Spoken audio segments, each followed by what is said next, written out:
Assalamualaikum warahmatullahi wabarakatuh. Perkenalkan, nama saya Jordi Frenzy dari Fakultas Fisik, Prodi Ilmu Komunikasi. Kali ini saya akan membacakan tentang psikologi komunikator dari tugas psikologi komunikasi. Saya mengambil di bagian bab 7, yang mana bab ini membahas tentang psikologi komunikator. Sebelum masuk ke pembahasan psikologi komunikator, di buku ini sempat dijelaskan bahwa tentang psikologi komunikator.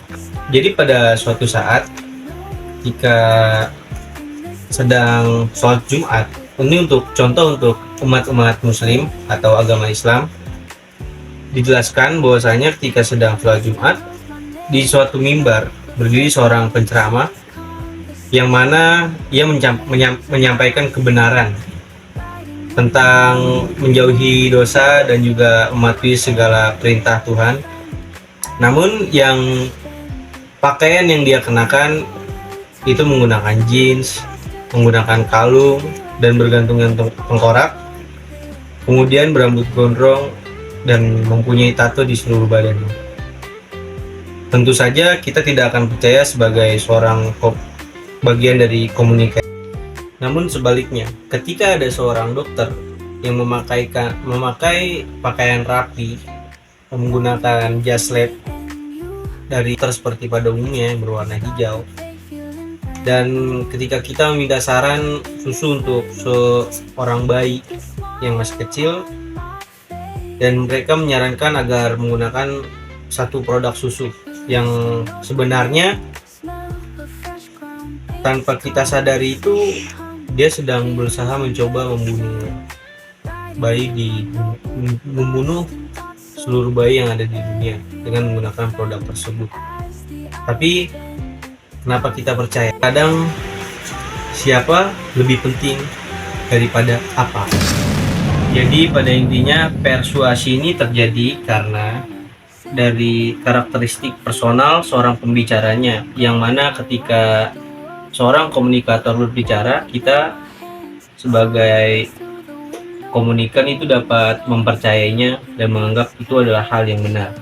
Kemudian selanjutnya ada pembahasan tentang dimensi-dimensi etos, atau yang kata lainnya itu faktor-faktor yang mempengaruhi efektivitas komunikator, yang terdiri dari kredibilitas, atraksi, dan juga kekuasaan. Kredibilitas adalah seperangkat persepsi komunikat tentang sifat-sifat komunikator. Dalam definisi ini terkandung dua hal. Yang pertama, kredibilitas adalah persepsi komunikat, jadi tidak inherent dalam diri komunikator. Kedua, kredibilitas berkenaan dengan sifat-sifat komunikator, yang selanjutnya akan kita sebut sebagai komponen-komponen kredibilitas. Kredibilitas itu masalah persepsi. Kredibilitas berubah dan bergantung pada pelaku persepsi dan juga topik yang dibahas serta situasi yang terjadi. Anda mungkin memiliki kredibilitas yang bagus di hadapan teman-teman Anda, namun Anda hanya bukan apa-apa di mata guru besar universitas Anda. Dan juga istilahnya orang bermata satu dapat menjadi raja di negeri orang buta. Kemudian profesor yang kepalanya botak itu akan didengar omongannya oleh mahasiswanya. Namun ketika berada di sekelilingnya sekumpulan para buaya, ia hanya akan menjadi sebuah mangsa daripada buaya-buaya tersebut. Belum membahas kepada komponen etos, dimensi etos berikutnya, bahwasanya karisma juga komponen-komponen dari kredibilitas lainnya, terletak pada persepsi komunikat, bukan inherent pada diri komunikator. Komponen-komponen dimensi etos lainnya ada atraksi. Seperti yang telah kita ketahui, faktor situasional yang mempengaruhi atraksi interpersonal adalah daya tarik fisik, ganjaran, kesamaan, dan kemampuan. Jadi, pada penelitian yang telah kita lihat, yang telah kita ketahui di buku ini, kesimpulannya dapat kita ambil bahwa umumnya komunikator yang memiliki daya tarik akan lebih efektif ketimbang komunikator yang tidak memiliki daya tarik sama sekali. Bila orang yang tidak menarik tersebut mengemukakan pendapat tentang apa yang tidak disukai oleh orang yang mempunyai komunikator yang mempunyai daya tarik, itu justru akan menjadi hal yang menarik. Selanjutnya, komponen-komponen dimensi etos yang ketiga atau yang terakhir. Di sini ada tentang kekuasaan. Dalam kerangka teori Kelman, kekuasaan adalah kemampuan yang menimbulkan sebuah ketundukan. Seperti kredibilitas dan atraksi, ketundukan timbul dari mana interaksi antara komunikator dan komunikat. Yang pertama itu ada kekuasaan koersif, yang mana kekuasaan koersif ini menunjukkan kemampuan komunikator untuk mendatangkan ganjaran. Seperti contohnya, dosen yang menyuruh kita untuk menyerahkan tugas dalam waktu kurang dari 2 minggu, atau jika telat kamu tidak akan diluluskan. Itu untuk contoh dari kekuasaan koersif. Kemudian yang kedua ada kekuasaan keahlian, yang mana kekuasaan ini yang didapatkan dari pengetahuan, keterampilan, dan juga pengalaman dari seorang komunikator. Contohnya, seorang dosen yang menyuruh seorang mahasiswanya untuk menafsirkan sesuatu sesuai dengan pendapatnya. Itu untuk yang kedua. Yang ketiga ada kekuasaan informasional.